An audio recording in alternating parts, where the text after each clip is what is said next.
C'est pas un complexe avec la langue. Peut-être, j'en sais rien. J'ai dit. Et Que par ça contre, traduisait peut-être un niveau de vie qui était quand même relativement modeste. Dans le Nord, les gens n'étaient pas à très haut niveau finalement. Et votre parent, Très elle est industriel. toute... ah, écoute, tu dis ça, oui. Ben Oui et non. Regarde, regardez mon quoi. grand-père, Charles, c'était un. Il venait de l'agriculture. C'était le fils cadet d'un agriculteur. Alors, À quelle région? Non, la ferme a été cédée, enfin, à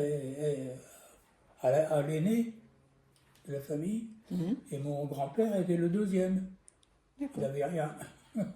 Ouais, c'était encore le système où c'était le plus âgé qui héritait de tout et les autres. Et rien. Alors, C'est un peu ça. mon grand-père, Ce qu'on appelle le droit d'aînesse. c'est ça. C'était le droit qui était du droit moyenâgeux. Ça venait du Moyen-Âge, ça c'est vieux. Ça. Alors, mon grand-père a été. Il y avait le choix. Ou ils entraient dans les ordres Où il y avait les curés. pour faire curé, Ah bon? ou il est entré dans l'armée. Mon grand-père est rentré dans l'armée. Ah bon. C'est bon. Il a fait toute sa carrière dans l'armée. Ouais, c'était le système en fait où il y en Elle avait passait un. la guerre? Ça alors, Ça redate, hein. Ça date un peu. 1870 peut-être, Ouais, quoi. peut-être la première avant, fin 19e avec Bismarck.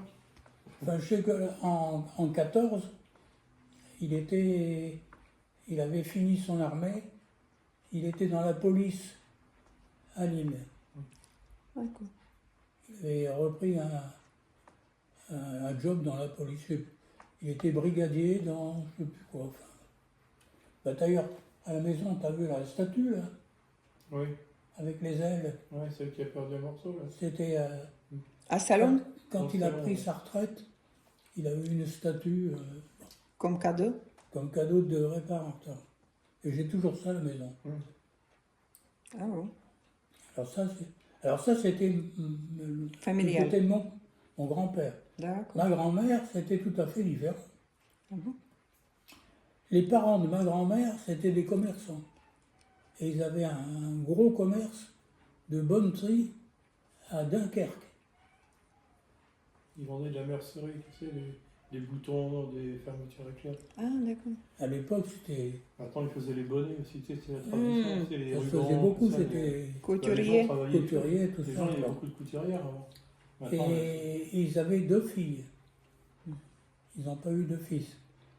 Et, ma grand-mère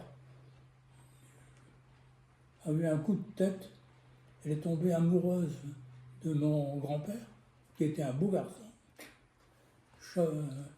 Beau cavalier. Mais elle n'est pas mariée à ce moment. Ils se sont mariés. Ah bon? Ils se sont mariés. Et bon, et puis voilà. Quoi. Voilà, avec votre Et génération. l'autre sœur est restée avec ses parents, la plus jeune. Et puis elle a épousé un espèce de coureur de jupons. Enfin, elle a été. quelqu'un pas fidèle. Hein, Elle s'est mariée avec un homme qui cherchait partout des femmes. voilà. Ce qui l'intéressait, c'était pas les bonnes femmes, Casanova? c'était l'argent. Ouais. Elle s'est fait plumer comme ça. Alors ma grand-mère a rien eu parce qu'elle est partie. Elle a plaqué la famille, elle a coupé les ponts. Donc, ils ont coupé les vivres. Et mon grand-père et ma grand-mère ont vécu donc un peu chichement quoi, pendant quelques années. Hein. Alors que la grand-mère, la sœur de ma grand-mère, elle a vécu au-dessus de ses moyens avec l'autre qui a tout bouffé. Quoi. Puis quand elle a eu tout bouffé, il l'a plaqué. Il a divorcé et elle est restée avec un fils qui s'appelle. Cet homme s'appelait Tual. Et moi j'ai connu que le fils Tual. Quoi. Ah, les familles, c'est drôle de. Ouais, encore nous, c'est pas des grandes familles. Hein.